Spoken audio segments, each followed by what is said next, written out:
Press the bell icon on YouTube and don't miss another update. Namaskar. Welcome to another episode of Editorial. I have two topics for you today. My topic number one is India scores decline on Freedom Index. That's my topic number one. Let's discuss that at length. Topic number two is NCP is creating problems for Shiv Sena in Maharashtra.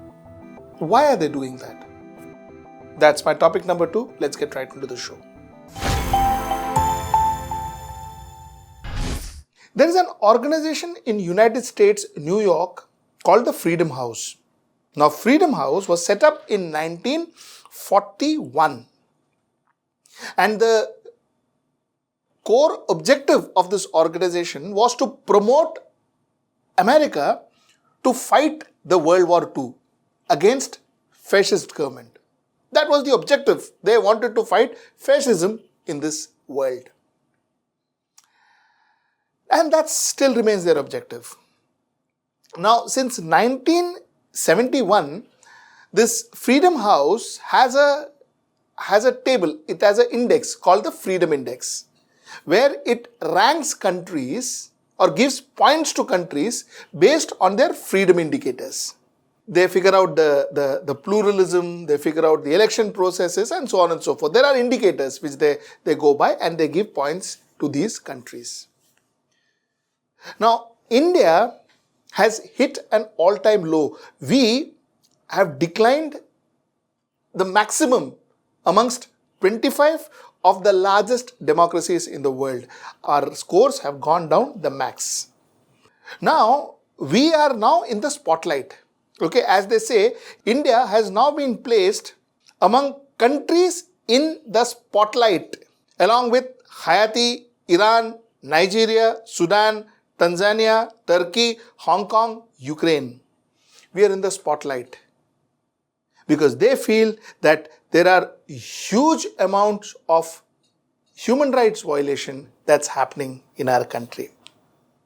According to this organization, they believe that the following list of action by Modi government has deteriorated the democracy in India. This is what was cited in the report. And the actions were: 1. Revocation of Kashmir's autonomous status, Article 370 and 35A. 2. Internet shutdown in Kashmir for almost 7 months. 7 million people affected by government's move. 3. Journalists, academics, and others have faced harassment and intimidation when addressing politically sensitive topics. NRC in Assam. Millions of people, mainly Bengali Muslims, were rendered stateless. CAA law offers special protection only to non-Muslims from neighboring countries. Protests against CAA were suppressed by authorities. Lastly, localized internet shutdowns were imposed during the protest across the country. Now, this is why the Freedom House feels that there lacks sufficient freedom in India. It is not just a private organization from New York that feels that India is scoring less in freedom or our freedom is being curbed. You see, the United Kingdom has a ministry called the Foreign and Commonwealth Office. There's a junior minister called Nigel Adams.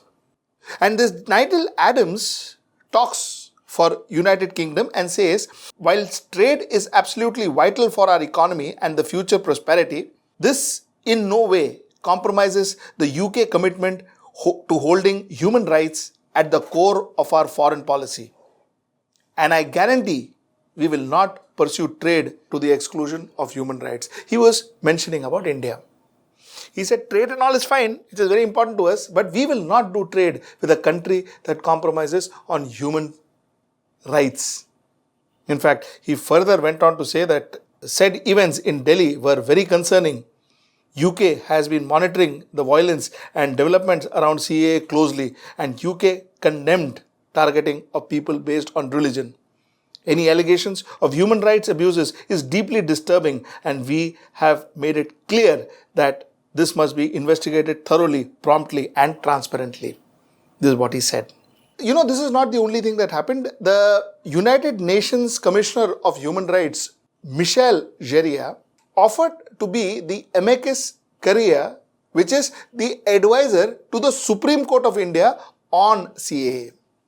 She said she can be a consultant to the Supreme Court of India on the pending petition of 140 people who had filed a petition against the CAA. In the Supreme Court, she said she would be the consultant and get the repository of knowledge on the subject that UN has to help the Supreme Court to decide. So somewhere down the line, the point I'm trying to make is every country, every organization in the world is looking at India and is very worried. We can always say that doesn't matter. Who is Michel, like the government said, who is Michel Geria to come and talk to us? Our Supreme Court will mind, which is also not wrong. But the point is that possibly every country in the world today is concerned about India. Every organization, including the United Nations, is concerned about India. This has never been the scene before.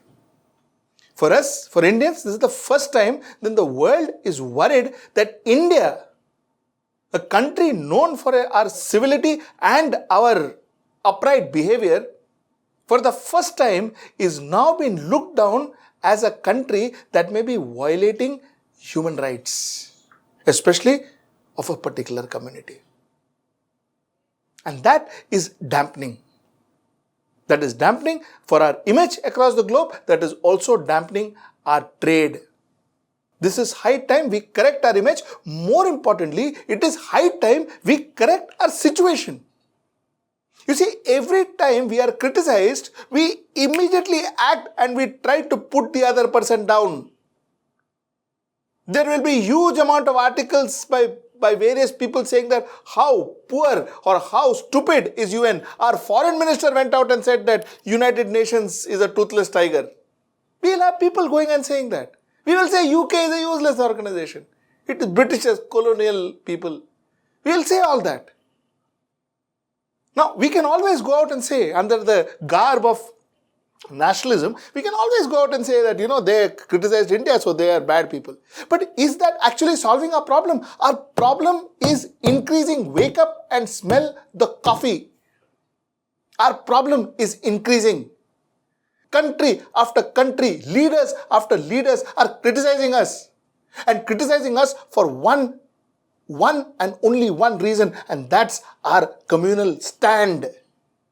It's time we remove the party ideology as Indians and think, where are we heading? Day after day, indexes after indexes, proving that things are not changa in India anymore. NCP, Sharad Pawar, got together Congress and Shiva Sena and formed the Maha Agadi. At that point, Mr. Pawar had made a statement where he said that, listen, I am forming the Maha Agadi because I want to keep Bharatiya Janata Party away. Maha Agadi came into existence. Sharad Pawar took some very matured steps. Step number 1, he said, listen, I insist that all the three parties, that is NCP, his own party, Shiva Sena and Congress, comes together, forms the government together. No outside support and all, he said. I don't want Congress to outside support and all. You want to come into the party? Come, otherwise we will not form the party. Superb decision. The second very intelligent decision he took, as we call it, the Pawar plan, is where he said, sit together. It takes a month, so be it, sit together, form a minimum common program. And we three will function within the parameters of the minimum common program. Fantastic steps. I want to talk about this current situation that NCP has created, where NCP said they would want to give 5% reservation to Muslims in Maharashtra. Okay. Obviously, BJP went hammer and tong and says, look, see, they are appeasing Muslims. BJP went hammer and tong on Shiva Sena because Shiva Sena has also been a party that was based on Hindutva. So he said, look, This is the Hindutva party. See, look how they are appeasing Muslims. It put Shiv Sena into a very precarious situation because it was harming their reputation amongst their voters. Now, there are two questions. Sharad Pawar is a Chanakya as far as politics is concerned, and I believe he is the only Chanakya that India has because his political strategies are from the mind. He doesn't use polarization and money to win his elections. He uses his mind to win elections. I accept that, and I definitely consider him to be a Chanakya, and being that, he definitely knows that the moment he makes Shiv Sena sign on reservation for Muslims, Shiv Sena is signing a bill that is going to be detrimental for their future in Maharashtra. He knows that. Number one. Number two, is he really interested in the benefit of Muslims? I ask you this question because, you see, it is like dard to sar ho raha hai. Your head is paining and you are giving medicines for stomachache. This is what is happening. Today, Indian Muslims, Maharashtrian Muslims are more concerned about CAA. Today, Indian Muslims, Maharashtrian Muslims are more concerned about NRC. In NRC and CA, he took a very lukewarm stand. He was not very bothered about it. He was okay. In fact, why okay? One of his, the deputy chief minister of Maharashtra and his nephew, Mr. Ajit Pawar, said that nobody's citizenship will be taken away by the implementation of CA and NRP.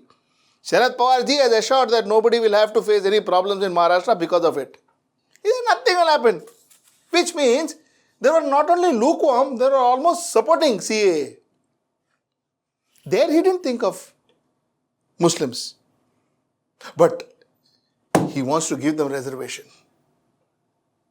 Isn't it slightly weird? When the entire community is talking about CA, he is bothered about reservation. That's point number one. Point number two, if he was genuinely bothered about CA Muslims and genuinely had this reservation thing in mind, wouldn't that be put in the common minimum program before the party was made, before this Aghadi was made, and made Uddhav Thackeray and others sign it and say, Baba, this is something that I want to do once Maha Vikas Aghadi comes in power. Chances are Uddhav Thackeray wouldn't have signed it. Chances are this Maha Vikas Aghadi wouldn't have happened. Chances are that possibly this government wouldn't have formed. Or maybe chances are that they would have worked a strategy and would have signed it and gone ahead with it. But doing it now, in the middle of the game, isn't the intention something else? Why is such situations being created? My worry is there another plot? Because Pawar doesn't even sneeze without a reason. So if he is doing it, is there something else that's cooking behind the curtains? That's something that will be very interesting to note. So till we understand what it is, see you next time. Namaskar. Now be the first to know about the latest updates on our new news app. Go on your Android or iOS, search for HW News Network. Download our app, choose the language you prefer to get updates in, and be up to date with the latest news.